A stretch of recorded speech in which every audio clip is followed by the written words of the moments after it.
असल प्रॉब्लम और असल मुद्दा ये है, ये जो बीमारी हमारे अंदर है कि नहीं हम हुकूमत इलाहिया कायम करेंगे, हम जो है दुनिया में इस्लामी हुकूमत कायम करेंगे, हम जो है यहाँ पर निज़ाम मुस्तफ़ा कायम करेंगे। ये जो बीमारी हमारे अंदर है कि नहीं हम हुकूमत इलाहिया कायम करेंगे, हम जो है दुनिया में इस्लामी हुकूमत कायम करेंगे, हम जो है यहाँ पर निज़ाम मुस्तफ़ा कायम करेंगे। सऊदी कंट्री है, उसके अकॉर्डिंग जो भी वहाँ की सजा होती है वो इंडिया की सजा होनी चाहिए। रेपिस्ट की सजा क्या होनी चाहिए?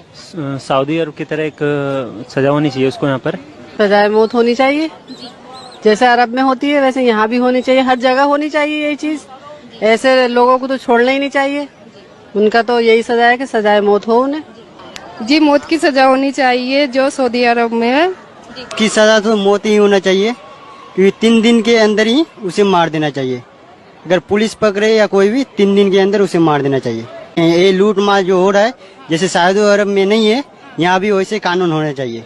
जैसा सऊदी अरब में कानून बनाया गया सेम उसी तरह कानून हमारे इंडिया में ही लागू करनी चाहिए। इंडिया में एक बच्चों के साथ बलात्कार किया जा रहा है, यहाँ तक कि किसी भी औरत को सुरक्षित नहीं रखा जा सकता है। कहीं पे भी किसी भी मोड़ पे कोई भी औरत अपने आप को सुरक्षित महसूस नहीं कर रही है। बाहर का कानून होना चाहिए जिसके लिए सऊदी अरब की तरह जैसे सजाए मौत होनी चाहिए, खुले आम उनको फांसी पे लटकाया जाना चाहिए।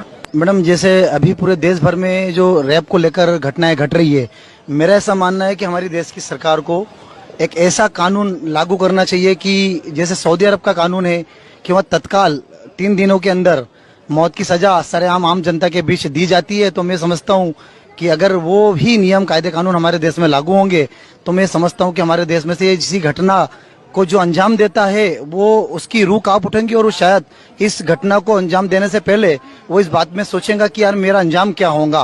मैं ये कहना चाहता हूँ कि जमीन आसमान संसार का रब एक, ईश्वर एक, तो यूनिफॉर्म सिविल और क्रिमिनल लॉ होना चाहिए ताकि चिन्मयानंद आसाराम को चौरस्ते पे लाके मुंडी मार के हिंदू बेटियों की और मुस्लिम बेटियों की इज्जत बचा सके। बीजेपी आरएसएस वाले के रेपिस्ट और आतंकवादियों को चौरस्ते पे लाके निपट सके। बहुत अच्छा, हिंदू और बहुत अच्छा बच सके। जमीन आसमान का रब है तो कानून भी क्रिमिनल। तो इलियास शराफुद्दीन थोड़ा सा सरकार हमारी बेटियों को बचाइए मंदिर से, आश्रम से, जहाँ भी रेप हो रहा वहां से। और ये तभी पॉसिबल है जब हम रेपिस्ट को चौरस्ते पे लाकर उसकी गर्दन उड़ाएंगे, नहीं तो पॉसिबल नहीं है। हर 20 मिनट में एक रेप हो रहा, हजारों बच्चों का रेप हो रहा, लाखों बच्चों को फीटिसाइड में मार दे रही।